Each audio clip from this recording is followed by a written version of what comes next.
Hello, Michael here with another Michael's Guitar Reviews. And today the review is going to be a little longer than the usual ones because there's a lot to cover. However, if the parts to do with setting up the guitar are of limited interest to you, then feel free to super fast forward to a little bit later on in the video. But you're very welcome to stay. Right, this one is a Yamaha BB734A bass guitar. They do a 735. Guess why they call it 735? It's got 5 strings. This one, of course, you'll notice has got 4. There's a lot to talk about. But as well as the guitar, I want to talk within this about one of these. Yes, it's a banana. And the reason I've chosen this is because this particular guitar has a slight bow in the neck. Not as exaggerated as the banana, of course, but sufficient for me to want to just do a little bit of adjusting. And the reason I need to do that is, if you imagine the strings travelling across from between, say, the nut and the bridge saddles, they're a little bit high. Obviously not as much as this, but sufficient for us to need to do a little bit of adjustment so that we can get this profile a little bit more even. Although we do need a very, very slight bow, it needn't be completely flat. And I'm going to talk a little bit about how I do that, and hopefully it'll work and make everything better. The other thing about this particular bass guitar that I've noticed is the intonation is not set up correctly, and so there's a lot to talk about there. We need to put this right, and then we can play it, and hopefully it'll play a little better and sound a little better. So what we need to do first of all is talk a little bit about the guitar, and then we'll go to the setup. How about that? First of all, it's a gorgeous look at it. Isn't it beautiful? The colour is kind of graphite with a complementary black pickguard, and it's a laminated pickguard, so it's got a little bit of white in the centre there. Lovely, very tasteful headstock, and colour-coded tuners. These are exposed tuners, so some people do prefer those. They look nice and they work very well indeed. It's got a lovely neck with a fairly slim C profile that's ever so slightly flatter at the back, I think. It feels that way, but it is a little bit slimmer. The fingerboard doesn't feel as slim as a jazz bass. It's a little bit wider, but it does make for very accurate playing. The nut, I'm led to believe, is a sort of a fake bone, if you like, fake bone. It's cut a little deep, I think, in this case, which could be because the string gauge is a little smaller than perhaps it was originally, but nonetheless it works perfectly well. And it's got a string tree there so that we do get some break angle going over the nut and keep the buzzes at bay. We have a nice looking neck with some very interesting position markers there in the usual traditional place, and we have the stop markers on the side there. You can see those on the side.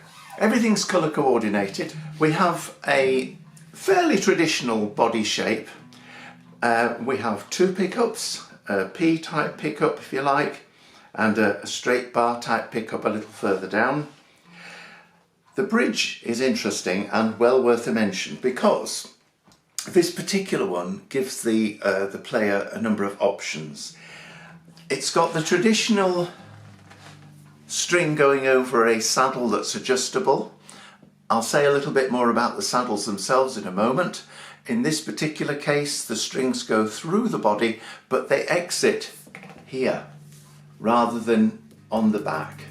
And that's said to give the optimum angle for best sound. But you can also see, possibly, can you see, there are some holes in the back of the bridge piece as well, or the tail piece, which if you prefer you can thread the strings straight through there, which will give a different angle over the bridge saddle. Now, can you see, let me turn the guitar around, it might be easier. Can you see the bridge saddles? They're not perfectly round. Can you see? Well, that's because it gives the player different tone, subtle tone options if you choose to take the saddle off and turn it round, so that it has, instead of a rounded top profile, it has a peak on the top profile.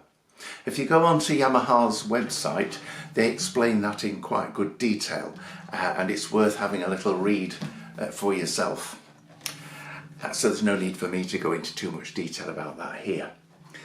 Also with this guitar, we have a master volume control, and this particular control here operates in a similar way to a three-way position selector switch. So in other words, there is a very subtle feeling of a kind of a ridge in the centre.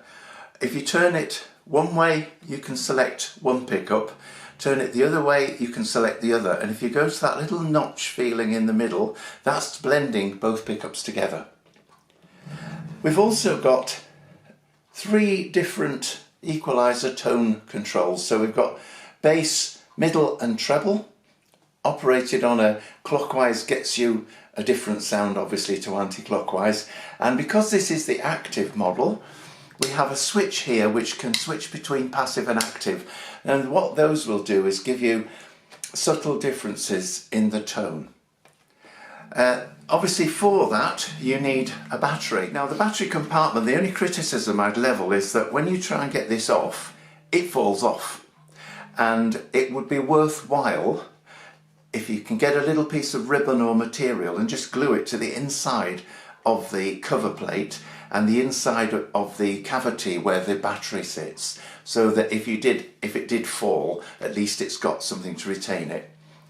A large access plate here as well if you want to get through to those electronics, and this view, if you like, is interesting because it shows you that there's a 6-bolt neck system, but 2 of those come in at an angle at the bottom of the neck, which is said to give it a much firmer grip and keep the neck more. It's been described in a way that's more like a through the body neck, so it gives you a much tighter fit.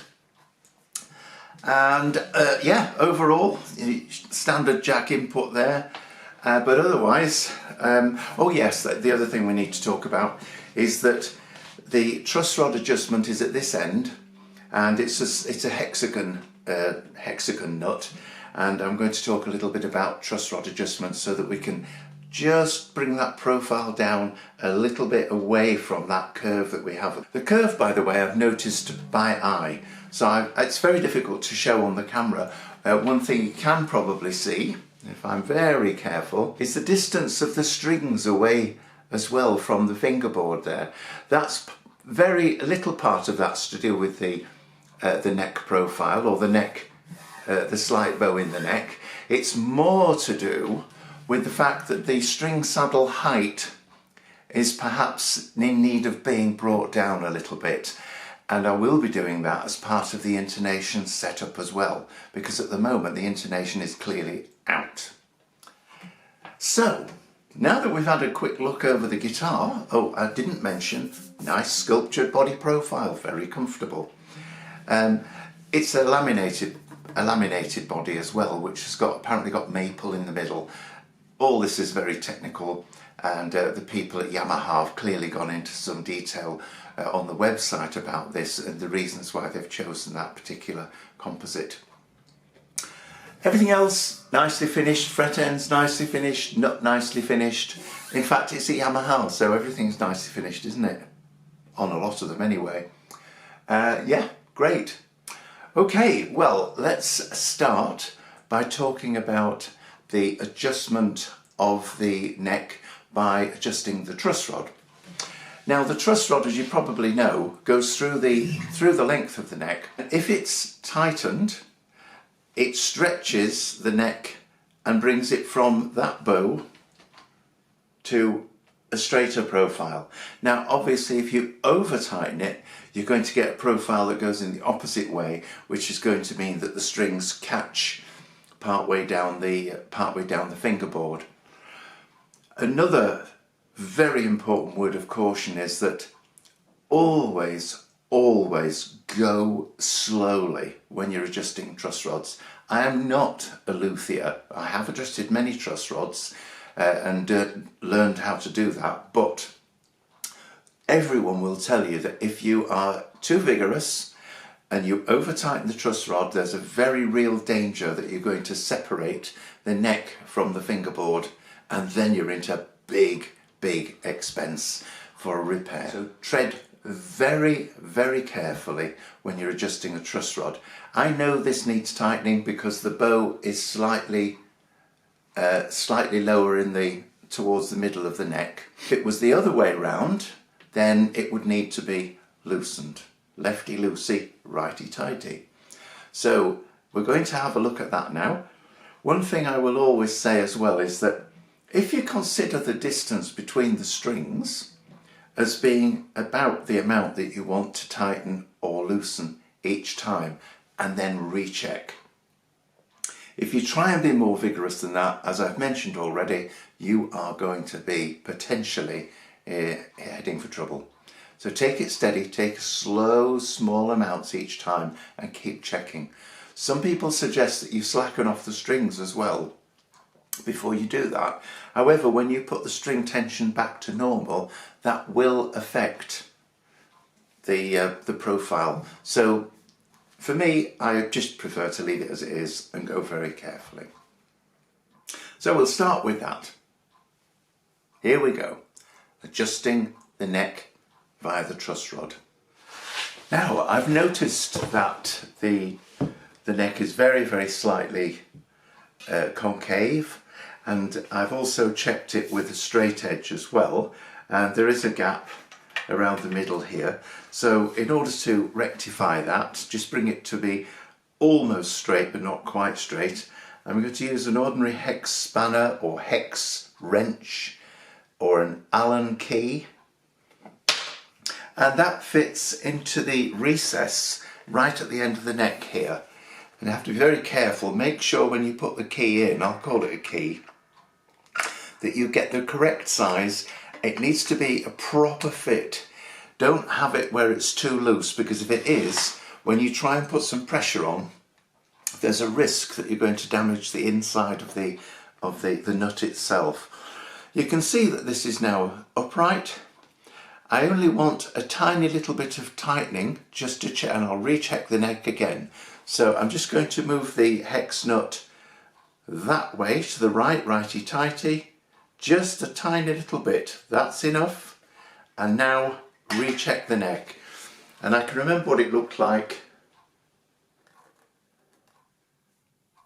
before, and very slight change. So I'll just do a little bit more, but nothing too much.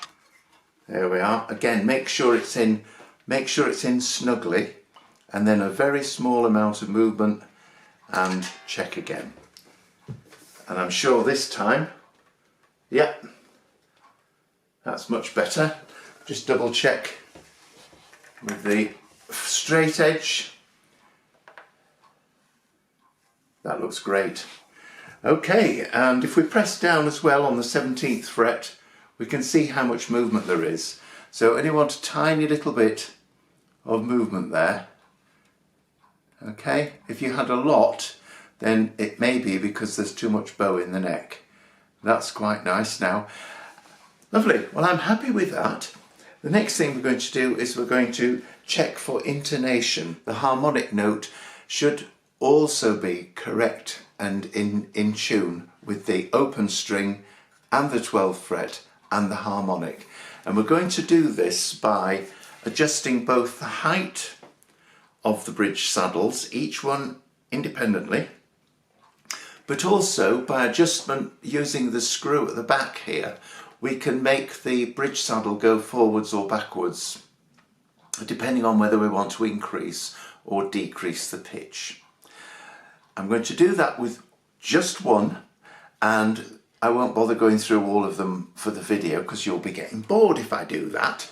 But we'll do one just to show you what it's like, and I will then do the rest of them, and so hopefully it'll be fine. So, next job then is to check the intonation. First thing I want to do with the string saddle is to adjust the height so that it's comfortable in terms of the string height above the fingerboard. You can probably see this one has quite a high action. And then we're going to adjust the intonation. Now, one thing that's worth remembering is this.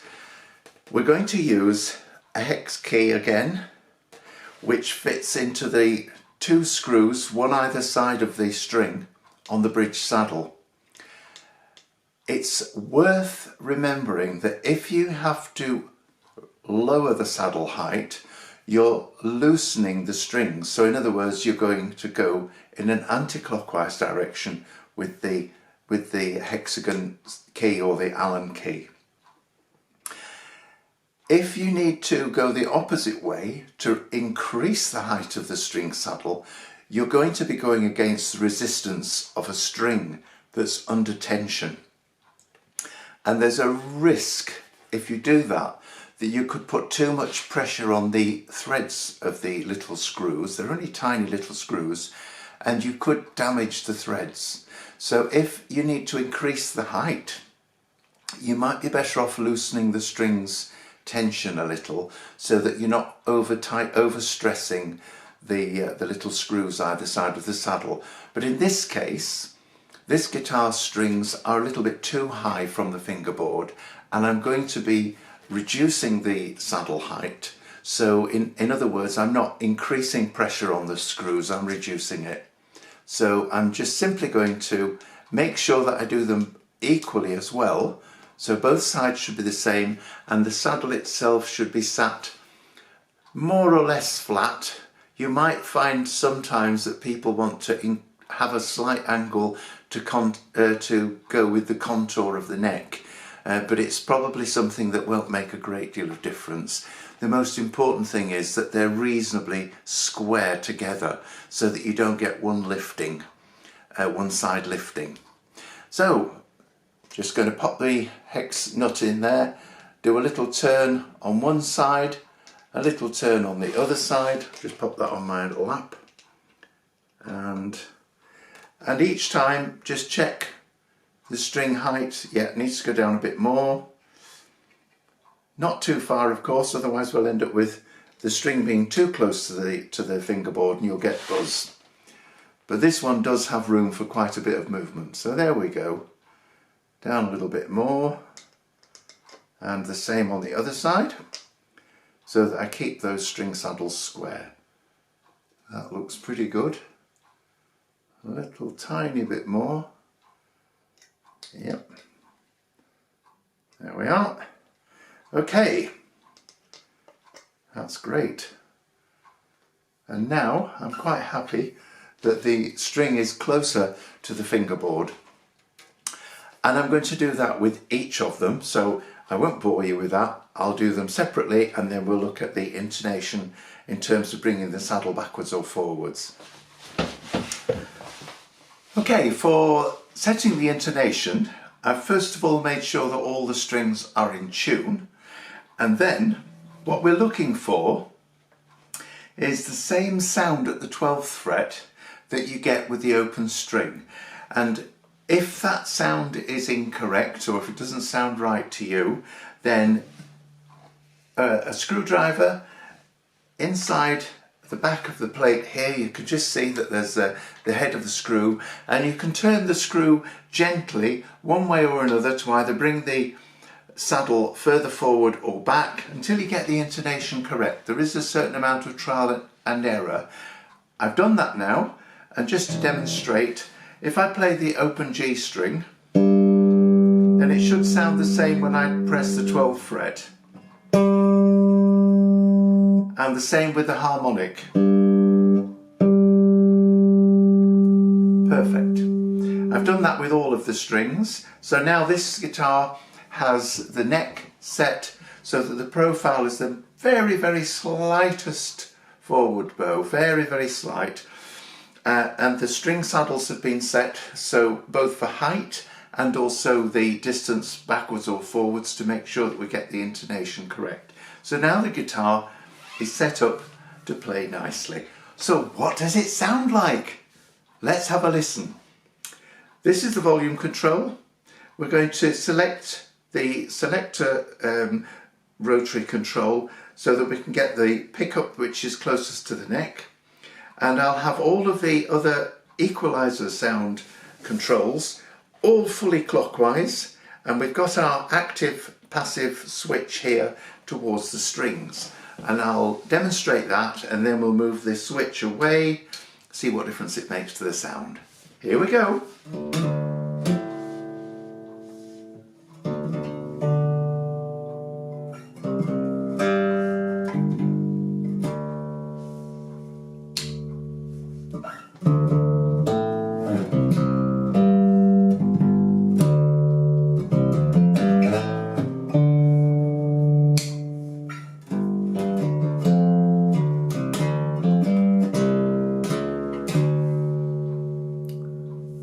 Quite a lot of difference there when we move between passive and active.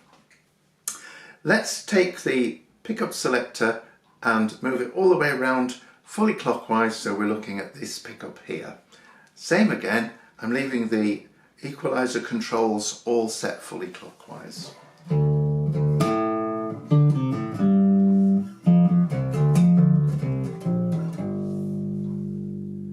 Move that switch.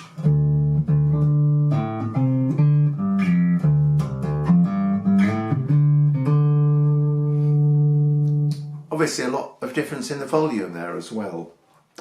Okay, let's bring the rotary control round to the centre position so we're blending both pickups. Obviously you can decide what you want to do one way or another, if you want to favour one or the other pickup. But we've got them in the set in the centre now, so we're blending both pickups together. Let's have a little listen.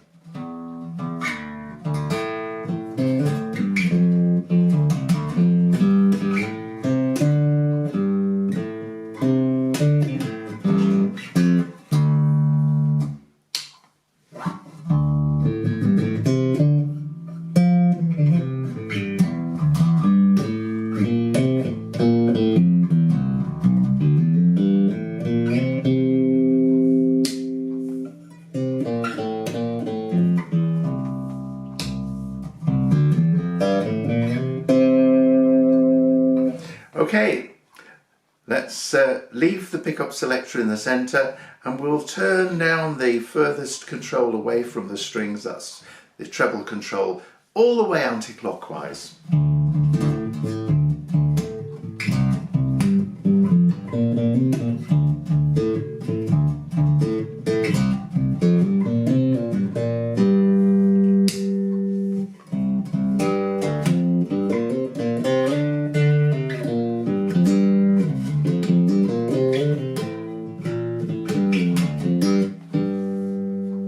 And now the central tone control as well, fully anti-clockwise. And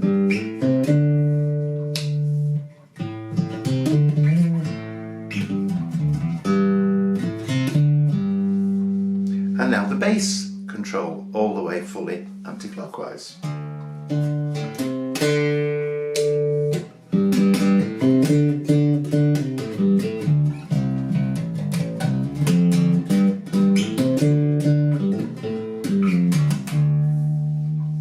Let's bring the bass all the way back up again, and this time we'll select the pickup selector fully anti-clockwise.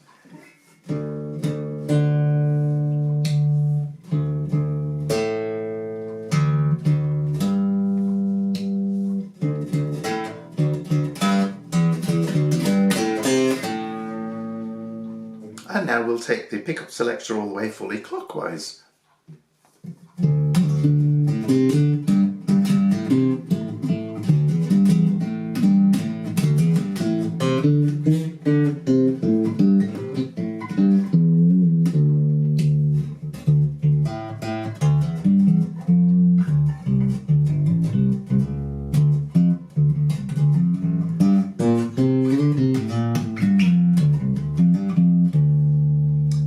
central tone control, the mid-range one, all the way fully clockwise again as well. Well, that's a nice sound.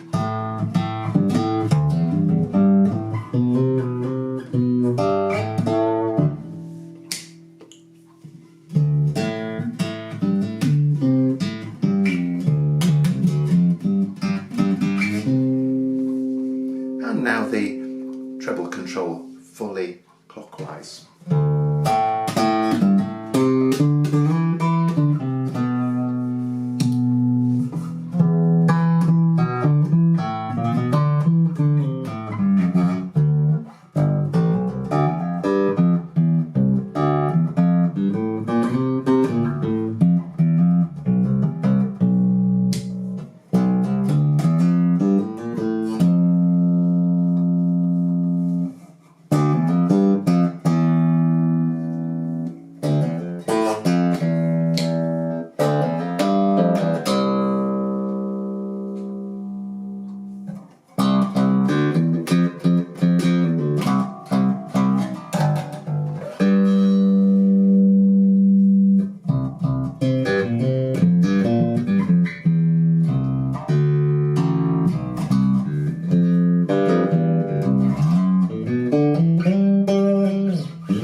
Well, what's the verdict?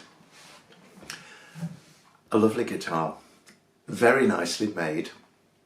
It has a very comfortable neck profile, nicely balanced on the thigh, and I think you'll probably have gathered that the variation in tonal qualities is very, very wide indeed. So whether you choose to switch between active or passive, you'll immediately notice a considerable difference in the tonal quality and also in the volume. But I like the idea that you can rotate this selector switch rather than an either or, that you can choose to favour a little more of one pickup or the other. So the blend that you get far more control over. And also the equaliser selectors as well, these rotary controls here, do give you a very wide range of sounds. So a lovely guitar, nicely finished, very comfortable to play, especially now that it's been set up a little bit more as it should be. Really nice. So again, I'd love it if you'd subscribe. The more subscribers we get, the more people are going to listen and watch, and the more we get to share this love of guitars. So this is Michael from Michael's Guitar Reviews. Thank you again for watching, and check out all the other videos. There are about 50 of them there now, and enjoy them. And I hope to see you again. And don't forget, I always appreciate you getting in contact. So any comments, constructive feedback, always very, very welcome. So thanks again. Bye for now. Bye.